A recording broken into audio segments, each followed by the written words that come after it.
guess it's no longer a Pajero, is it? That's the final product.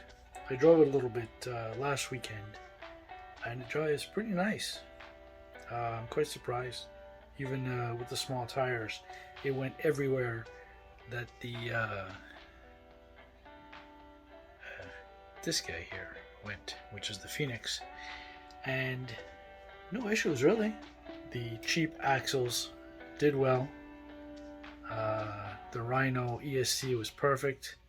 The 90 mods motor was awesome. It just did well.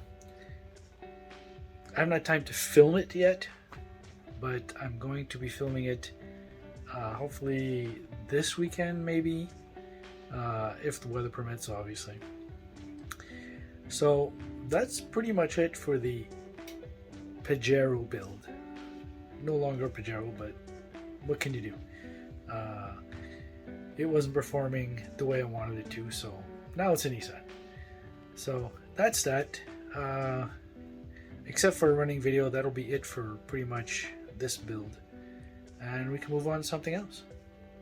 So, catch you later.